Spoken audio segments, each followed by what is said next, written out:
Welcome to Island Baptist Church. Today's sermon by Dr. Bill Waddell is in Luke chapter 8, Whether or Not. Luke chapter 8, we're going to be down in verse 22.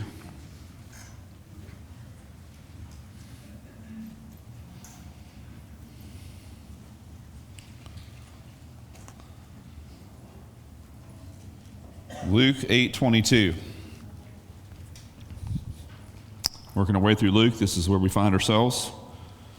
Should be a familiar story. If you've been in church much, you'll know this story. Even if you haven't, you probably know this story. It says, "Now it came about on one of those days that he and his disciples got into a boat and he said to them, 'Let us go over to the other side of the lake.'" He's talking about the Sea of Galilee. They launched out. But as they were sailing along, he fell asleep, and a fierce gale of wind descended upon the lake, and they began to be swamped and to be in danger.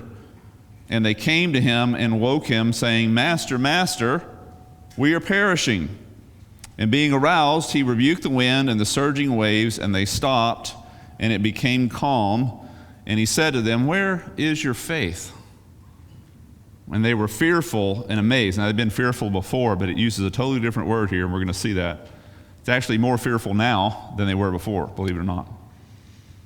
They were fearful and amazed, saying to one another, "Who then is this that he commands even the winds and the water, and they obey him?" We come to one of the more well-known stories in the Bible, and probably not a children's teacher ever, Sunday school teacher ever, that is not taught on this passage. And most of us, even if you aren't very well versed in church, you know this story, you've heard something about it. And it is one of the stories of Jesus' greatest demonstrations of his power. I mean, Luke is in the process of revealing to us who Jesus is. And effectively what he's saying is this person who in every way appears to be a man is not. He is a man, but he is also completely God, and he's revealing it to him as he unfolds the different tiers, if you will, of power that he reveals. And we've seen him already this far in Luke. Power over Satan, power over demons, power over illness, power over death, power to bring fish into a net, and we saw that. Power to forgive, and now power over nature, over wind and waves, over weather, if you will. And if you were going to pick, by the way, an illustration of something that's impossible to control, wind and waves is a good one. That's a great place to start. Like somebody that says that weather, everybody talks about it, but nobody does anything about it because we can't, right? I mean, that's just the way it is. It's impossible. And so talk about a spot where Jesus demonstrates who he really is. And this is one, as we said, who's come to reverse all that sin has done and all that sin has tried to undo in our lives. And he's come to reverse all that, including what sin has done to nature and to weather. And we've come off we're not even off of it, I guess. We've got another hurricane down the Caribbean right now. We've come off a pretty serious weather year, haven't we? And this story, I think, is real apropos. Like I said, we just find ourselves there here as we're making our way through Luke. And so let's look at a few things. As I said before, I'm pretty sure you've heard this story before. If you've been in Sunday school, I've been in Sunday school my entire life. I've heard this story, a jillion times. And so where can we go where you haven't been? And what I prefer to do, and anytime we study the Bible, is I prefer to go deeper maybe than we've ever thought, and a little into some strangeness that we've never considered, and some of the things that are taking place in that part of the world that may not be aware of. And so we're going to go those places today. One of the things I want to point out here is a very interesting thing that we really never discuss is why was Jesus asleep through the whole thing? He sleeps through the whole storm. So how can you, have you ever been in a storm on a boat? You don't sleep in that, especially in a small boat. Well, what happens here? Well, the clue to finding out what's going on in Jesus' life is what Luke describes there in verse 22 as on one of those days. One of what days? Well, he's not real specific, but Mark, who records the same incident as does Matthew, Mark tells us some specifics about what exact day this was. And in particular, he tells us that it was a day in which Jesus had been teaching all day. Jesus, his home base was Capernaum. So picture the situation. You're Jesus. No, you're not, but let's say you are. And you truly can heal anybody at whim, deliver people from demons, fix situations, calm situations. You're an incredible teacher. People are constantly looking for you. You can do anything. You're literally, whatever you touch, you fix. So guess what they're doing? They're finding you. You can't hardly sleep. You cannot hide anywhere. So from the time that dawn starts until dusk sets and you can run off and hide somewhere, people are in your face constantly. So this is Jesus' every day. So not only does he like this on this day, but it tells us in Mark that this was the day that he particularly sat down and taught the people. It says he was standing, you're familiar with this point, standing on the shores of the Sea of Galilee, teaching the people, his back's to the water. Here's the people out here. The people are crowding him so much. He's basically wading out into the water that he gets into a boat and he pushes off a little bit from shore, just a little space. And if you've ever had people after you, trying to get after you, man, they can wear you out. And so that's exactly what's happening. But he teaches all day. As a preacher-teacher, I can tell you, I'm pretty impressed. Not pretty impressed, I'm super impressed. Because I get up here on Sunday mornings and I preach 35, 40 minutes, one service, and then now I'm going to preach 35, 40 minutes, or an hour, depending on how long y'all look with blank stares at me. No. An hour and 30 minutes tops on a Sunday morning. And I go home, you can ask my wife, I go home, I eat, and then I go to take a nap, and I call it a near-death experience. I come so close. I mean, I'm like, don't come over. Well, you can come over, but you can be sure of this. I won't know you're there. Still everything we've got, because I will not hear it. I mean, I just go out. I have never, 26 years, when I was 26 years old, I became a pastor, started preaching on a regular basis. And prior to that, I worked in all kinds of jobs, including a lot of manual labor jobs. For the most part, that's what I did. I have never done anything that wears you out as much as what I'm doing right now. It'll kill you. I don't know what all it is about it. It's the emotions, it's the pressure, it's the this and that. It's trying to keep everything together. It's trying to learn enough and learn it well enough to communicate it so people can understand it and the responsibility before God and all these other things. And I do it for an hour and a half or maybe 2 hours on a Sunday morning, and I crash like that. Jesus taught all day. Not just one day, day after day after day after day. So I understand, or I can defend him when I can tell you that he passed out in that boat. He was out. And so that's the reason why you have a sleepy Jesus. It wasn't because he wasn't concerned, guys. He was a human. He really was. Still is. He was also completely God. But being completely human, I understand that part. He was wiped out, and so that's why you find him sleeping the way that he does. So first of all, deal with the sleepy Jesus. The second thing we need to deal with is this very stormy sea, and it's called several things in the New Testament, Old Testament. It's called the Sea of Galilee, probably most familiar with that name. That's the most unbiblical name that it has, by the way, because it's not ever called that in the Bible. Well, I shouldn't say that. It's called that, but it's not a Jewish name. It's a Gentile name. It's also called the Sea of Tiberias. The Jews, Old Testament, and even today call it the Kinneret. The Kinneret, as they say, it's the word for harp.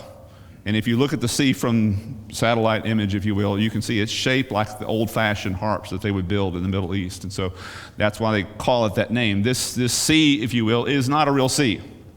Anybody here from the Great Lakes regions of the United States or grew up anywhere close to large bodies of water larger than the Laguna Madre is not that big. I grew up in East Texas. Texas is not known for large bodies of water. Texas is known for being dry. But I grew up where we had lakes that were over 185,000 acres of surface area, 65 miles long, 10 miles wide. The Sea of Galilee is 13 miles long and 8 miles wide and only 41,000 acres.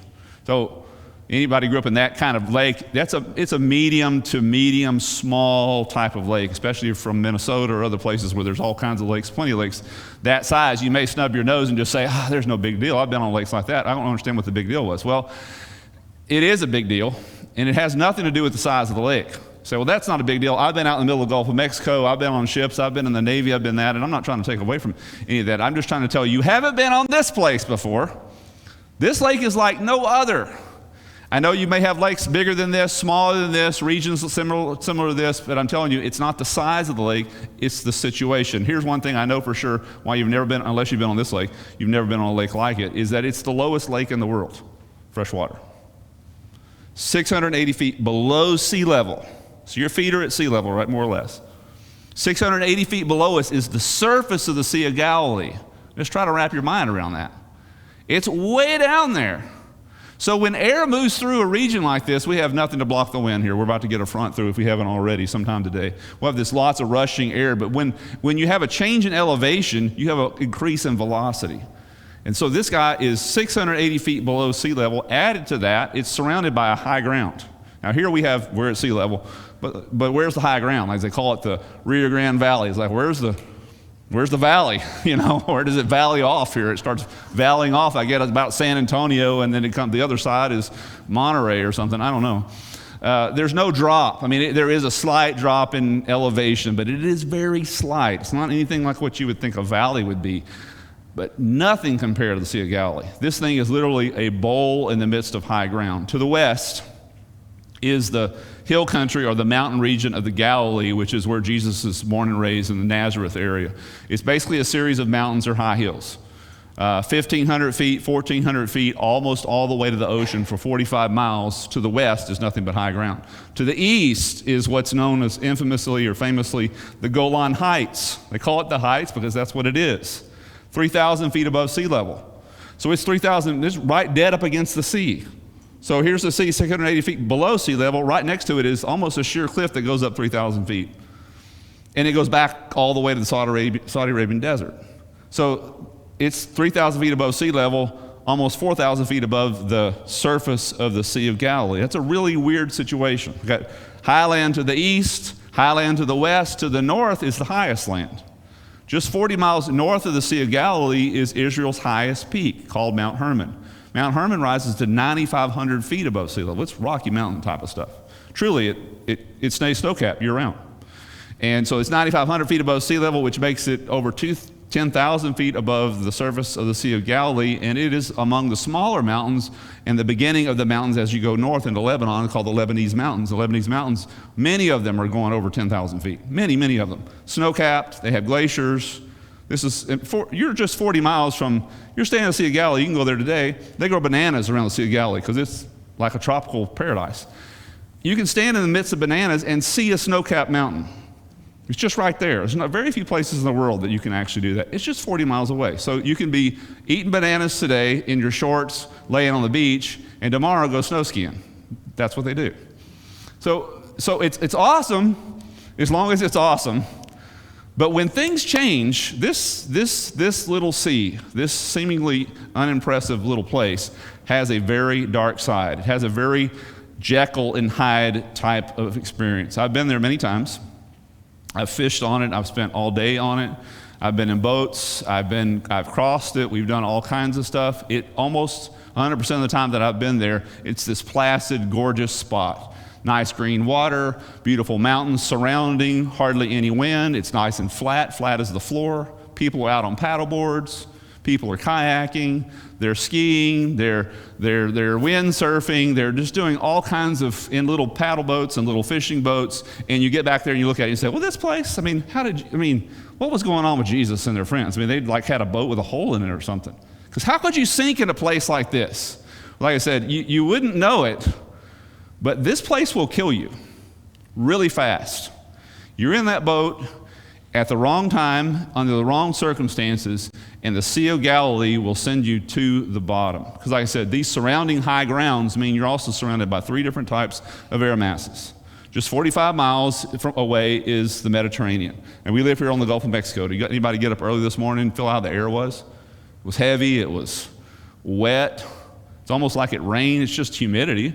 Just stuff dripping all over the place. My car windshield, both sides were completely wet. I had to turn on windshield wipers. It's just a messy place. Well, that's the Mediterranean. That's just 45 miles away. 45 miles the other way from the Sea of Galilee is the Saudi Arabian desert, which isn't anything like that. It's hot air, very, very light hot air, and they have what they call Scirocco winds. So 45 miles that way, I have the Mediterranean. 45 miles that way, I've got Saudi Arabian desert. 40 miles to the north, I've got snow-covered peaks, which create very dense, very heavy, very cold air. Anybody from a region Midwest, where they have tornadoes, if you mix hot, dry air with warm, moist air, what do you get? You better have yourself a cellar, right? Well, in Israel, they have that year-round. Because the mountains produce cold air, the Mediterranean produces this warm, moist air, and the Scirocco air, which you don't have anywhere else, is this desert air. Any one of these things, any one of them dumping what air they have onto the Sea of Galilee creates a storm. But when they all 3 come together, you better not be in a small craft on this sea. It won't matter if you can swim or not. You are going to die. It turns it literally into a veritable witch's cauldron. It has a very dark side. And I say that also to say this: it usually happens in the dark. It almost always happens when there's no clouds. So from the Midwest and a tornado's coming, how do you know? Well, it's thundering outside, and there's a huge wind coming, and there's this big wall cloud on the horizon, and that's when you go in the cellar, right? Well, in Israel, on the Sea of Galilee, you get none of that. In most cases, it's in the wintertime usually, this takes place.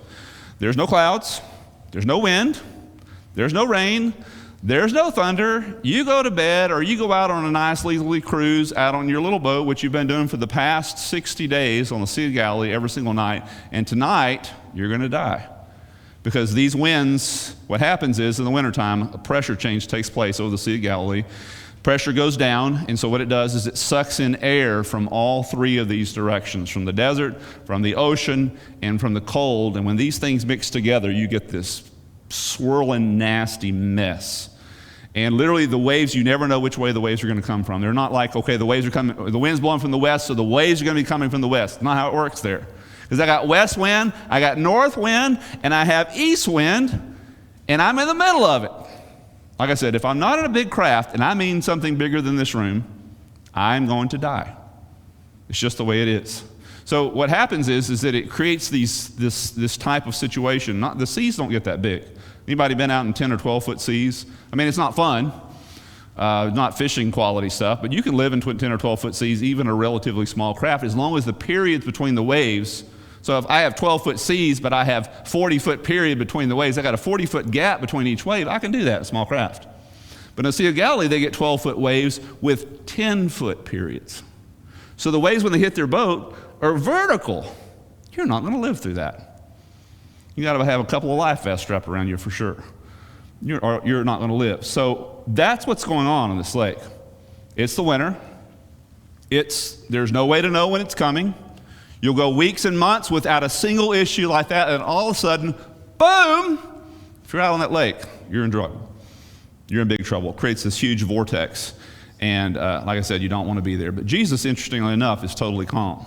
Not only is, like I said, he's fully man, he's completely asleep, but he's also God. Everybody else in the boat is surprised, and they're men too, right? Jesus is a man, but he's also 100% God. So when he lays his head down, he knows exactly what's coming for himself and his disciples. In fact, he rebukes his disciples and says, "Where is your faith? Don't you know?" If I saw this guy, I thought it was, think it's funny, saw this guy who's wearing a t-shirt. He says, "I work with wild animals, so if you see me running, try to keep up." I like that. So Jesus is basically saying, listen, I control the universe. If I'm not upset, neither should you be. If I'm calm and you belong to me, then so should you be. Where is your faith, he says. He knew this was coming. Jesus can deal with the storm because he allowed the storm, right? He's God. He allowed it. He knows what's happening. He can calmly sleep through, as someone says, he sleeps the sleep of omnipotence. I think that's really good. He's not just tired, guys. He's God. He's omnipotent. Nothing happens unless he's allowed it. And one point that I want to make clear, because we live in a day in which calmness is not exactly prolific, it seems like these days. We got this disease, we have elections, we have this, we have that, we have world and upheaval. We have all this stuff, and I want you to know something that should be attractive, and hopefully attractive to you as far as God is concerned. God is always perfectly calm. He's not like you or me. He is never, nor will he ever be anything other than perfectly calm. One of the very important reasons for you and I to draw near to him is because we need that in our lives. The closer you get to him, the calmer you're going to be. And we live in a day when we're so frazzled and we're so upset and we're so much wringing our hands. And I understand, I'm not up here saying, oh, I'm immune to all that stuff. I'm just saying I know one who is. God is. And you and I need to draw close to him. God is forever calm, even in his wrath. I mean, you've heard people say, we fly off the handle of this, fly off the handle of that. Well, God doesn't do that. God has even written about his wrath 1,000 or 2,000 years in advance. He tells us exactly what he's going to do, what he's going to say, how he's going to do it, the timing of all that. He's completely planned out. That's calmness. That's measuredness. That's who God is. Again, another important, very important reason for us to draw near to him. So his calmness is, again, the calmness of omnipotence. And then let's get to the weather calmness and what takes place here. So he awakens to these frantic disciples. He needs no lead-up time because, like I said, he's omnipotent. He wakes up to complete pandemonium, complete chaos, and I found it interesting. You have sailors appealing to a carpenter to rescue them from the seas, which is, I think, interesting. It says here in Luke, he rebukes the wind and waves, but again, Mark gives us more detail. Mark tells us exactly what he says. And in most of our Bibles, it just simply translates that Jesus says, peace be still. You're probably familiar with that. Peace be still. It's actually a little bit, not misleading, but it sort of takes away the push of what really takes place here. What the word he uses in Greek is actually a digraph equivalent to shh. That's not really a word, right? It's just a shush or a hush or a, right, shh. You know what that means, don't you? Well, apparently so did the waves, and so did the wind. It wasn't actually a word that he spoke when he said, he's just a shh, quiet. That's all he does. Listen, this blows me away, and I hope it does for you. I can present it correctly here. He speaks to the wind and waves like you would a child. Hey, shh. And then he turns around to the disciples and says, where's your faith? And they're now, as we're going to see, scarier than they were before. Now, they were scared for their lives for all the right reasons. Like I said, when you got a bunch of sailors sailing, we're about to drown, you're in trouble. But they're now more scared than they were. It says that it instantly became calm. Again, I don't know how familiar you are with the water, with the ocean, and other things. Winds can start and stop. We're about to have a cold front push through here. The wind will stop first. It was blowing from the south this morning really hard. It'll stop, come almost dead still. And then all of a sudden, boom, we'll have this bunch of wind come down on us. Wind can do that. So people say, oh, well, this is just a coincidence. Jesus just happened to, he was a great sleight of hand guy, and he knew when the wind was going to change. And yeah, I guess you could argue that. But I don't know if you've ever noticed that waves don't stop when the wind does. It does not. I like to fish. I love the ocean. Love to go out on the ocean. One of the prohibitive things about our ocean is, especially in the wintertime, is that you can't go out there for a lot of times because the waves are so big. So if we're having a 25-knot wind, let's say for 3 or 4 days, and you're wanting to go fishing, you've got to wait after the wind stops. You've got to wait another at least 12 hours so that the waves will get down to let's say if they're up to 6 feet, to get them down to 3 feet, you've got at least 12 hours. Just to 3 feet. That's reasonable fishing stuff. To me, reasonable is 1 foot, but just to get them there. So what you have here, and it literally says in the Greek that when he says, shh, the wind stops, the wave stops. Just like that. Again, Sea of Galilee is a smaller body of water. It's not the Gulf of Mexico. But still, your bathtub won't stop that fast. Will it? And the most important thing, we have interpreters right here for us. We have the sailors who have been on the sea all their lives, and they are now really scared. And that's exactly what it says. See, let's put ourselves in the place of these guys. Now, these guys have been touring with Jesus for a while. They've seen miracle after miracle. They've seen people healed. They've seen fish caught. They've seen people delivered from demons. They've seen a guy raised from the dead. But all those miracles were directed at someone else. So I got a lady here who's got a back problem, and I'm a disciple watching Jesus heal her. And I'm saying, praise God that he healed that lady. But it doesn't really affect me. That's not my mom. It's not my body, right? And I've got another lady over here with a son, the only son who's passed away. Praise God, Jesus raises the son from the dead. But that's not really a personal thing because I didn't know him. And I understand the need of a mom for a son and all that kind of stuff. So there's a little bit of empathy for me. But it's altogether a different thing when it's my neck that's on the line. You see the difference? See, these guys are about to die and they know it. Now the miracles that they've seen Jesus do that are aimed at other people are now pointed at them. And it's a little bit hard to be objective, let's just say, for them. So the miracle hits just that much deeper because they're on the receiving ends of it. And the word here in the Greek that it says the emotion that they experience literally is traumatic fear. It's not the same word. Now they're scared to death. I don't see how you get more scared than that. Over here where the wind and waves are about to kill them, But the word that Luke uses over here is a word that is up another tier. Traumatic fear, literally scared beyond death. Like death would be welcomed. That kind of fear. Like traumatized. Literally, they are completely traumatized to the point that in this case, in most cases, when it uses this word in the Greek language, it literally means you're scared and so you flee. So now they were afraid of the waters on the outside of the boat. The only thing scarier than that is to be inside the boat with the guy who created the waters and now has stilled them. Traumatized, it says. They're overwhelmed. They're intimidated by it. You say, well, that's kind of a weird thing. I don't think I would have been like that. It's because you weren't there. That's why you might think like that. Because the other guys, these guys that were there in these different circumstances, always responded the same way. Earlier on, Jesus does the miracle where they catch this bunch of fish. And of course, Peter, who's a fisherman, knows this could only be God to do this. And it says that he was out in the water in the boat, that after he saw the big bunch of fish gathering, he didn't even stay there to get the fish in. It says he tied his garment around him, jumped in the water, swam to the shore, went over to Jesus and says, "Go away from me, Lord. I'm a sinful man." We sing these songs, and I'm not against them or anything, but I'm against maybe the way we think sometimes about we would love to see the face of Jesus. We just love to be in the presence of God, and I believe that. But I will suggest to you that when you originally get there, you're going to be scared so bad. So bad. So intimidated. We're going to be in the presence of God. We have a very shallow, very, I believe, childish view of who God actually is. Not unlike, and again, I'm not saying God's rebuking or I'm rebuking you about this, but not unlike the disciples. Like I said, they've seen him heal people, and they're kind of like, one more person. Yeah, that's awesome. Praise God. Yep. But now it's directed at them. You see the difference? Now they want out of the boat. Now they're not sure who this is. Who is this person? They've seen him heal people. They've seen him raise people from the dead. They've seen him deliver from demons.